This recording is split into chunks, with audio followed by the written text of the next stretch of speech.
Who's the most credible person in the audience to any one of you? Say right now. Who's the most credible person in this room? I don't hear anybody yelling out my name. No. It's you. To you, it's you. To Delane, it's Delane. To me, it's me. Okay? You are the most credible person to your audience. The point is, that's true of everybody. You believe your own opinion before anybody else's. That's why it's your opinion, right? If you heard a better idea, you'd change that to be your opinion. The point is, make your audience have to understand the idea or live it or breathe it or come to the conclusion themselves. But apparently in the NBA, the National Basketball Association, every year they have the new rookies that join the league.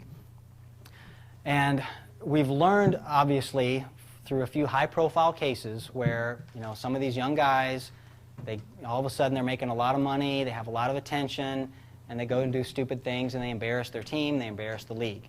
So the league apparently has learned this lesson a few times, and so now they send them all to boot camp before their first game, probably down in some swank hotel down in Florida, in Miami maybe, but they teach them about how to handle their new money that they've never had before. I mean, these guys go from being poor to being millionaires overnight.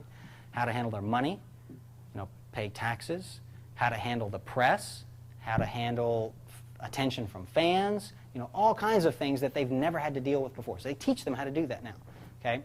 So as the story goes, they're down in the swank hotel, down in wherever, it's supposed to be. They arrive in the morning for their first day of, boot camp lessons. They immediately go to have lunch, but, they're wherever this is, everybody in town knows the NBA rookies are in town this week, and they're at that hotel, and so, there are people hanging out, wanting autographs and stuff. But anyway, so they arrive, they go to have lunch immediately, and they've got about 15 or 20 minutes before their first seminar.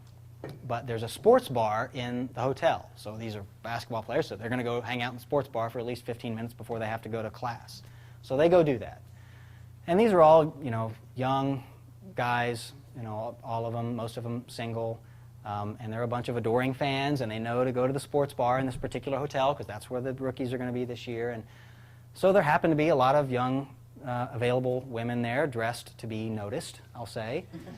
And as things typically happen in that kind of situation, their discussions happen, phone numbers are exchanged, plans are made for later, the kind of thing that might normally happen in this kind of environment. But they've only got 15 minutes, so all they got time to do is chat and then go off. They get ushered off quickly to their first seminar. So they go into their seminar, probably a room not unlike this one. They sit down, the speaker comes up and says, okay, I'd like to introduce our first set of speakers for class today. And then in through the back door and walking up to the front of the room are all of the young women that they just met in the bar. Okay? First one walks up to the front of the stage and says, hello, my name's Donna, and I'm HIV positive. And then the next one gets up there and says, my name's Sally, and I've got some other horrible disease that you don't want to have. Okay? Wow was right. Okay? All 5, 6, 7, 8, 9 of them introduce themselves, and then they leave, and the first session is over. Okay? And then some tax guy comes in and tells them they should pay their taxes. And then the ER people come in and tell them how to handle the press. Okay?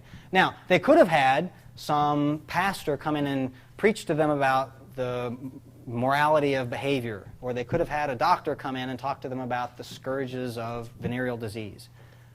But that wouldn't have been as effective. They've heard all that before. They needed to learn a lesson personally. And that lesson, I'm sure, worked for many of them. Okay? They got burned.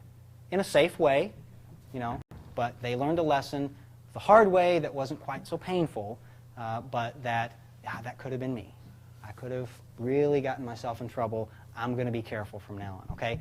So we've talked about how telling stories is important, how letting other people, like the customer, tell the story for you is even more effective, okay? How letting your audience, understand this story for themselves and live it out themselves can be even more effective. The most effective way to tell a story is to make your audience be part of it, okay? The audience in this case were the basketball players. They're the people that were supposed to learn, and they got put into the story. That's the most effective way to tell a story.